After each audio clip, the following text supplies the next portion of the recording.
Brand spanking new polling from CBS News indicates that the majority of the American electorate does in fact like the way Donald Trump is handling his transition into the White House. But there might be trouble brewing behind the scenes, which we're gonna give you the details of in just a minute. But first, let's dive into this polling. So this new CBS poll from the weekend found that 59% of Americans approve of Trump's moves in the weeks following his election victory, while 41% disapprove. Now that was an interesting outcome of the poll. Like they're looking at his various appointments. They're seeing the way that he is handling the fact that he won the election and what he claims he's going to do in his next administration. And overall, nearly 60% of Americans like what they see. However, this polling was taken from November 19th to the 22nd. So it's a snapshot of how the American electorate was feeling, a little temperature check on them. And remember that Matt Gaetz, who was Donald Trump's original attorney general pick, decided to withdraw from consideration on November 21st. So again, the people who were questioned or who took part in this survey were questioned between November 19th and the 22nd. Now, public opinion seemed to differ a little bit when it came to specific appointments by Donald Trump. So I want to give you some of those results. For instance, when it comes to some of the controversial picks, let's start with Robert F. Kennedy Jr. for HHS secretary. 47%, still the majority, feel that it was a good choice by Trump. 41% though feel not a good choice. When you look at Marco Rubio, and I thought this was super fascinating, considering the fact that you have the America First crowd who do not favor the neoconservatives like Marco Rubio. You can see that kind of reflected in the results in the poll here because 44% say good choice, 25% say not a good choice. So still the majority favor Marco Rubio, or at least say acceptable, but a lower percentage than you see for RFK Jr. And then finally, let's go to Pete Hegseth for Secretary of Defense. 33% say good choice, 28% not a good choice. 39% of them say that they haven't heard enough about him to form any opinion at all, which I think is interesting. But that's where Americans currently stand on how this transition is going. What do you think, Cenk? Okay, so I think that a lot of people in the establishment would be surprised by this poll and are surprised by this poll. Why? Because they've been saying, oh my God, Matt Gaetz, disaster, Hegseth disaster, this disaster, that disaster. Oh my God, RFK Jr., biggest disaster there is. And so I'm sure the American people, once they realize who Trump is nominating, are finally going to hate him like we all do. Well, it turns out, sorry, no, that's not how it's going. 59-41, right? So, and they saw all that. And as Anna pointed out, for half the people that answered this poll, Gaetz hadn't even withdrawn yet. Right. So, okay. So first of all, that should reassemble your mind in terms of what the American people actually think, as opposed to what the people on TV tell you that they think, right? So, and whether you like it or you don't, by the way, that you just got to be realistic about the facts. Now, number two, along those lines, just to be clear, and this is not being clarified in other places too, for the people saying, oh, well, that's it, the American people love Trump and all of his appointees. No, usually what the American people do, and it's a kind of a wonderful grace that we have, when a new president comes in, their poll numbers move up and everything about them moves up because that's the American people going, give him a chance, okay? And Barack Obama, after his inauguration, was at a stunning 83% approval rating. So that was the American people, including tons of people who voted against him, tons of people who are now MAGA, who said, give the brother a chance, okay? Right. So that's part of what the American voters are doing now when in answering polls like this, okay? But when you dive into the specifics, I think there's a second layer of interesting material here. So how unpopular Hegseth is, I find to be super encouraging because I think Hegseth is one of the worst picks and a guy who talks about domestic enemies and the left is the enemies within. And we're gonna get to it a little bit later in the show, but even says that maybe we should use Israel to attack enemies within. So that's insanity. And so I'm surprised that many people know how out of control Hegseth is. I doubt it. I think that they just see him as a Fox News host and maybe see that as too extreme or too biased. And so that's interesting so far that he's the worst polling candidate. But thank you, America, you're exactly right, okay? Now, when you get to the other two, that's, okay, Marco Rubio, I'm not surprised by at all. He's a generic Republican senator that's gotten usually nothing but praise from corporate media. So I would expect 44-25 there, but they really know almost nothing about the specifics of Rubio. And by the way, he's a neocon establishment guy that actually even MAGA guys would hate, the left hates. So he's not a popular guy at all, but the media has hyped him up so much. I'm not at all surprised by these numbers. Now, finally, the most surprising of all the numbers. Whoa, look at how well RFK Jr. polls, right? And again there, I'm surprised by that. I'm not surprised by Rubio. I'm a little surprised by Hegseth, not surprised by the Trump numbers. But RFK Jr., given this, like, the nuclear blast of he's gonna kill us all with the vaccines and the fluoride and all of that, for it to still come out as 47-41 in favor, given like, that brother's taken several $100 million in negative media, maybe up to $1 billion in negative media, and he's still standing at 47-41. Okay, you gotta tip your hat to that whether you like it or you don't. For me, what this reflects is how much the American electorate has been wanting change and wanting to be open-minded in regard to non-establishment players serving in these cabinet positions. But it's clear to me that they also have their limits. So once you get to Hegseth, which is not a traditional pick for defense secretary by any means, it appears that the electorate feels that Hegseth is a bridge too far. So we'll see how it plays out. But one thing that's also been clear to me, based on these various Trump appointees, is that he is really picking people, yes, based on the transactional nature that we see from Trump. So if you've done me a favor, I'm gonna reward you with a cabinet pick or listen to you if you have suggestions for cabinet positions. But the other thing about Trump is he tends to listen to his supporters, which is a good thing. And he has people across the ideological spectrum.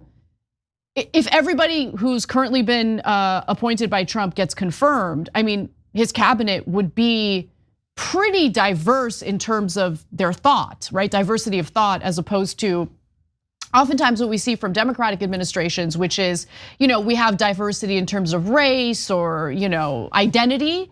With Trump, I mean, like you've got Tulsi Gabbard, you got RFK Jr., you have a neocon like Marco Rubio, you have a hedge fund guy who he tapped for his Treasury Secretary. We're gonna cover that on the show in more detail in just a minute.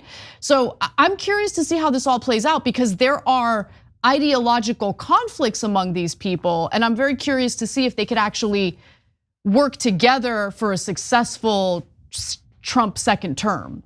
Yeah, so the Democrats often do, well, to be fair, not just Democrats, the establishment politicians in both camps. True, yes. Do like a fake team of rivals. Like Obama famously said, I'm gonna do a team of rivals and put one Republican in the cabinet who was a corporate Republican who agreed with everything the corporate Democrats said. So team of rivals, my ass. I never saw them disagree about a single thing. And in fact, in previous administrations, whether it was Bush or Obama or Biden, if you ever disagreed with the principal on anything or the establishment on anything, you would immediately be removed from office. Team of rivals was such a joke, total, utter joke and mythology put out by corporate media going, oh my God, oh, they're so wonderful considering other people from other parties. Same with Bush when he would pick one Democrat who agreed completely with them, right? It was always fake. This is an actual team of rivals. And I don't know which way it's gonna shake out. So you got a whole block of neocon warmongers in there, Rubio, Stefanik, Huckabee, and Walz, okay? And then a couple of others is in there. You got a bunch of corporate goons like the Treasury Secretary. Susie Wiles is a very competent chief of staff and not a madman, so that's good. But she's super pro corporate, pro donors, etc. So you got the donor wing, the corporate wing. Then you got, the labor secretary is flat out pro labor, nearly progressive. Whoa, Tulsi is non-ideological, whatever the hell she is. RFK Jr. is an actual former Democrat, actual former environmental lawyer, and again, does not fit in any of the set ideologies that people have. So we've got people all over the board here. And then you got Bondi and Hegseth who have other problems like corruption and blah, blah, blah, but they're loyalists and that's what they're mainly known for. Kash Patel might go in and he's a loyalist to Trump. And what I mean by loyalists, they're all loyalists.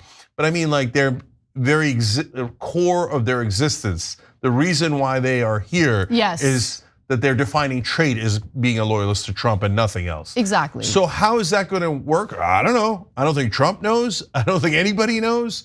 Is the establishment wing going to win? Is the populist wing going to win? Which portion of the populist wing? Because there's great things in there and there's terrible things in there, right? Yep. So, you know, last week there was a lengthy piece written in the Washington Post. I even referenced it when we were covering a story, Cenk. And the piece was mainly meant to warn the American people that Donald Trump and his incoming administration is poised to essentially gut the Labor Department. But then over the weekend, you get this nomination for a labor secretary. She's a member of the Republican Party. She's in the House. She narrowly lost her re-election bid out of Oregon, but she's one of 3 Republicans who voted in favor of the PRO Act. She has done other things. They're on her record in regard to being very pro-labor. Her father is a Teamster, so yeah, she's conservative in some ways, socially speaking, which is why she's in the Republican Party. But I don't care. I mean, what I care about is a pro-labor secretary serving as the labor secretary. Like, you know what I mean? Like, I want that, and that, to me, that was a clear signal that Trump isn't looking to gut the Labor Department, as the Washington Post was warning about. But nonetheless, obviously, I'm not naive, but I also want to say I feel cautiously optimistic in some ways. That's so interesting you said that, because I'm about to read one of our member comments who said something similar, and then I want to explain why I think we feel that way. First, though, Cenk's Left Tricep of Fury wrote in, was the polling done at a MAGA rally? No. That's, guys, I want you to understand that. This is a real poll, and so don't ignore things that seem wrong to you because of the bubble that you're in or we're in together, right? When you see a poll like that, you shouldn't dismiss it. You should go, I wonder what I'm missing, right? If that's what the, generally speaking, roughly speaking, where the American people are coming at, I wonder why I'm not there. Are they wrong? Am I wrong? Open up your mind in terms of that analysis. So now, to Anna's point, Jesus Take the Wheel said, is anyone else strangely optimistic lately? The Democratic establishment has never been lower than it is right now, and I'm here for it. And I totally agree. So before I explain that real quick, if you want to be one of our members, do the show with us, hit the join button below if you're on YouTube, or if you go to tyt.com/team today, you get 20% off monthly membership. So check that out if you can. Okay, now why I read Jesus Take the Wheel's comment, and I was gonna go to that comment, Anna, before you even use the word optimistic. I'm now hearing that over and over again from people who are truly on the left and who are truly populist progressives, okay? Why do we feel that way when Trump won and we didn't want Trump to win? Because for the first time in my life, I feel like the wheel has been broken, right? Even when Trump won the first time around, he didn't really break the wheel. He brought in almost purely establishment guys. And there was some good parts of that because they sometimes were a check on him when he wanted to bomb nuke hurricanes and stuff and wanted to do things that were totally wild and out of control. But the establishment was still firmly in charge. And what did we mainly get? We mainly got corporate tax cuts, right? And you still couldn't dissent. You couldn't dissent in the Democratic Party, and then the Republican Party was kind of a mess. Now, you can dissent everywhere, okay? It's not just that the Democratic establishment lost. Remember, Trump earlier broke the Republican establishment. They're still there, but he broke them in half. Right. And so, now, wait a minute, the Republican establishment is in big trouble. The Democratic establishment just got humiliated in this race. And yeah, for their diehards, they'll never let it go. Blue Anon is now talking about how Kamala Harris should run again. Okay, but those folks are, I mean, I love you guys. You know, we probably vote the same way a lot. But if you think Kamala Harris should run again, you're nearly hopeless in your political analysis, okay? So that group still exists. But the majority of Democratic voters, I feel, are like, oh, you're gonna tell me to vote for Hillary or Biden or Kamala Harris next time and tell me that you know what you're doing and that Donald Trump is, this time we're gonna beat the bad guys if you just pick another robot that we anoint for you. And I feel like that's not gonna fly, man. That's like, they're gonna try that. They're gonna put billions of dollars of propaganda into it between now and the Democratic primary. But I feel liberated. I don't like, so before, if you ever criticize Democratic leadership, the media and everybody would come crashing on you like a ton of bricks. How dare you say that about Nancy Pelosi or the beloved Joe Biden or the beloved Kamala Harris? Well, they're not so beloved anymore. And so, I said it despite the fact that they came down on us like a ton of bricks, and so did Anna. Right. But it took tremendous courage to say that. Now anybody can say it. I know, it is, you're right. I mean, I felt liberated almost immediately after the election results, mostly because everything that we had been saying, a lot of the things that I had been warning about especially, like ended up being validated, whereas prior to the election, everyone thought, oh, well, you're just, a secret right winger, you're a secret MAGA person. That's the reason why you're saying these critical things about the Democratic Party. But no, the Democratic Party, what Trump was selling, the bill of goods that he was selling during his campaign didn't appeal to me. But the problem was I would look at the Democratic Party and what they were selling, and that didn't appeal to me either. In fact, they were engaging in a lot of toxic, culture within the Democratic Party that I thought really needed to be rooted out if they were gonna ever be clear-eyed about what the electorate actually wanted and where the American people actually stood on a lot of these different issues. I don't know if they're gonna reform or change, Cenk, but I do feel happy that now there are more and more, hardcore Democratic loyalists, certainly in the media, who are willing to look at the Democratic Party with a more sober perspective and call a spade a spade. That's so necessary right now. Right, and finally, and we'll get to this later in the program too.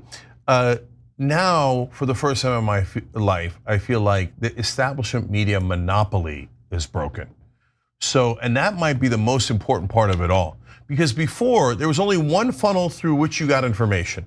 And that funnel was 200% corporate. And so told you the corporate Republicans, the corporate Democrats like Marco Rubio and Nancy Pelosi, et cetera, were gods, demigods, amazing, wonderful. And if you said anything in dissent, they crushed you. They never allowed you on television. They never allowed you in mainstream media. And they sent you to the hinterlands of the online world. Well, guess what? Now the hinterlands are in charge. So now they're in our jungle and they hate it. And my God, they were like Morning Joe, as we're about to show you a little later in the show. Oh, he's furious about it, that the online media might be stronger than establishment media. And now they can't keep our messages out. We just put our message on online media and it goes like wildfire, right?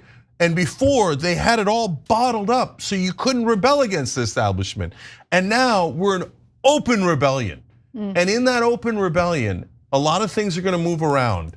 But guys, that's a wonderful thing. It doesn't mean that yay, Trump won. It doesn't mean yay, he's gonna do amazing things. No, he could still do terrible things, and we need to brace for impact on that. And we need to be clear-eyed about it and not naive. But it does mean we're in the jungle now, and they might hate that, and it unsettles them.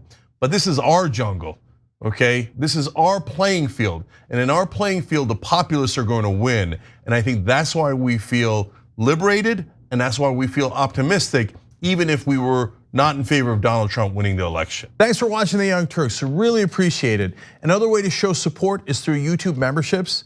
You'll get to interact with us more. There's live chat emojis, badges.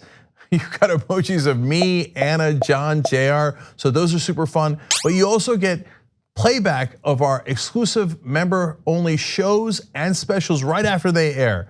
So all of that, all you gotta do is click that join button right underneath the video. Thank you.